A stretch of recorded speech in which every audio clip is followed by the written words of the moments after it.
안녕하세요. 혼술아재TV의 혼술아재입니다.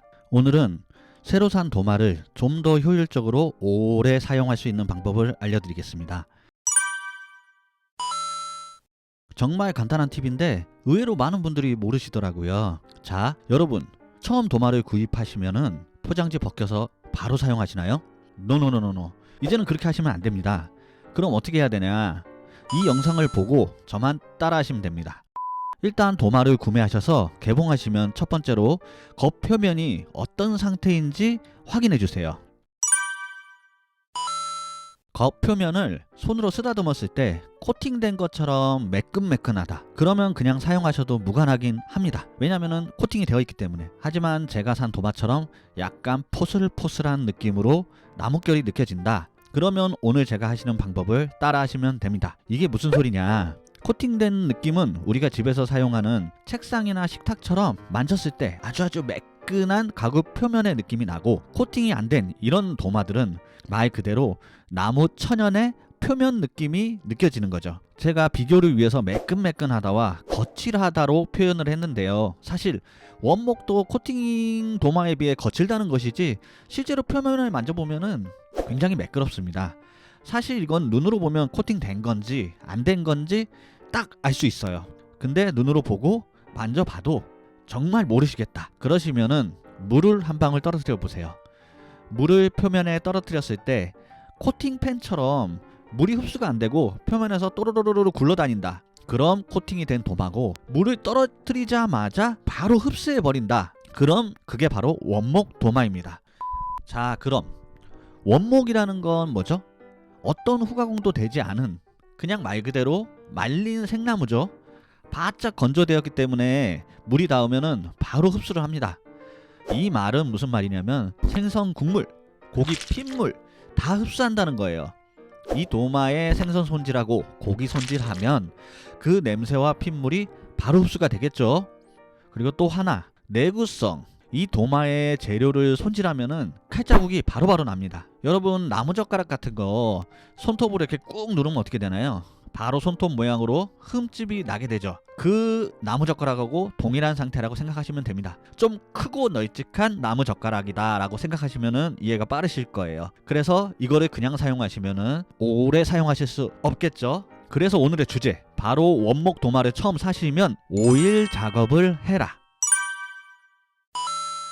이번에 제가 구매한 도마는 참나무 도마이고요. 다른 나무의 도마들도 똑같습니다. 코팅이 안 된 원목 도마들은 이렇게 하시면 되고요. 보시면 지난번 영상 때 칼 리뷰를 한다고 테스트를 하면서 벌써 얼룩과 칼자국이 바로 생겨 있죠. 당근 반 개하고 양파 한 개 썰었을 뿐인데 벌써 노랗게 당근물이 들고 도마가 칼자국으로 패여 있는 게 보이실 겁니다. 나무가 자체적으로 향균력이 강하다고는 하지만 이렇게 패인 칼자국 사이로 세균들이 침투를 하게 되고, 이런 미세한 홈들에 있는 세균들은 설거지를 해도 잘 닦이지가 않아요. 그럼 이런 얼룩과 칼자국으로부터 도마를 보호하려면 어떻게 해야 하느냐? 얼룩은 뭐죠? 수분입니다. 생선, 국물, 고기 핏물, 야채즙 모두 수분이죠. 그럼 수분과 상극은 뭐죠? 네, 바로 기름이죠. 수분이 침투 못하게 도마 겉표면에 기름으로 둘러버린다면, 나아가서 겉표면뿐만 아니고 도마 내부까지 모두 기름으로 꽉꽉 들어차 있다면은 어떨까요? 수분이 침투할 틈이 전혀 없겠죠. 그리고 더불어서 이렇게 오일로 코팅된 표면은 내구력 또한 굉장히 강해져서 도마 사용 시 흠집이 덜 나게 됩니다. 그럼 이렇게 중요한 오일 작업은 어떻게 하면 될까요? 간단합니다. 그냥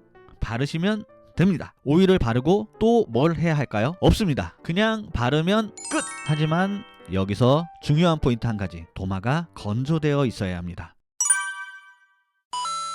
도마가 젖어 있다면 오일이 들어갈 자리에 이미 수분이 들어가 있는 거겠죠. 그러면은 오일이 들어갈 공간이 없습니다. 그렇기 때문에 오일 작업 전에 도마는 건조된 상태여야 한다. 오일 작업을 하기 전에 도마를 세척했다? 그럼 하루 정도 말려주시고요. 싱크대 설거지통 물에 오래 담겨 있었다, 도마가 좀 불어있다, 그럼 이틀 정도 말려주시면 됩니다. 햇빛에 말리시면 좋겠지만 그냥 실내에서 말리셔도 무관합니다. 자, 그럼 두 번째, 어떤 오일을 써야 되나요?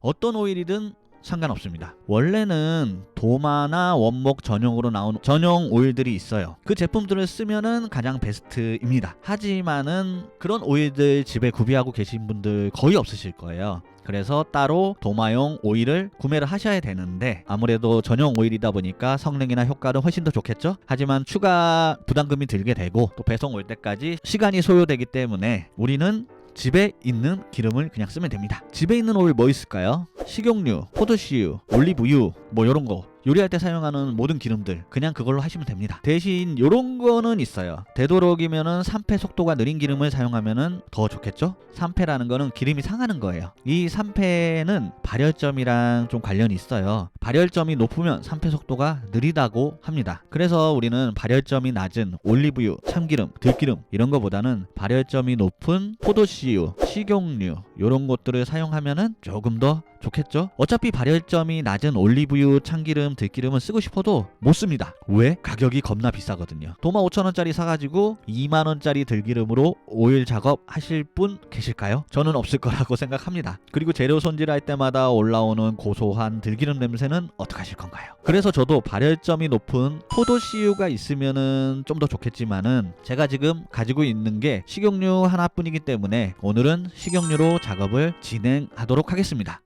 이런 식으로 충분히 뿌려주시고요. 이 도마는 어제 제가 세척을 해서 하루 정도 바짝 말려준 상태입니다. 그래서 오일을 바르자마자 오일을 바로 쭉쭉 빨아들이는 모습을 볼 수 있습니다. 이렇게 오일을 바르실 때 스폰지나 물기 없는 깨끗한 행주 등을 이용하셔도 되지만은 저는 간편하게 손으로 하겠습니다. 자, 여기를 보시면은 기름을 바른 데랑 안 바른 데랑 색깔이 완전히 다르죠. 여기도 이제 기름을 한번 먹여 볼게요. 이렇게 충분히 기름을 먹여 주시고요. 특히 옆부분, 이 옆부분을 특히 신경 써서 꼼꼼하게 발라주셔야 됩니다. 이 옆부분이 다른 부분에 비해서 기름이 잘 안 먹습니다. 여기 있는 기름을 가져다가 충분하게 발라주시면 됩니다. 기름을 바른 부분에 색깔이 달라졌다고 그만두시지 마시고 흥건하게 내가 생각한 것보다 더 과하게 기름을 발라주시는 게 포인트입니다. 여기 고리를 거는 안쪽도 빠짐없이 골고루 발라주세요. 뒤집어서 뒷면도 마저 발라보겠습니다. 왜냐하면 기름을 처음 먹이는 거기 때문에 내부 안쪽까지 기름이 흡수되면서 생각보다 많은 기름을 계속해서 쭉쭉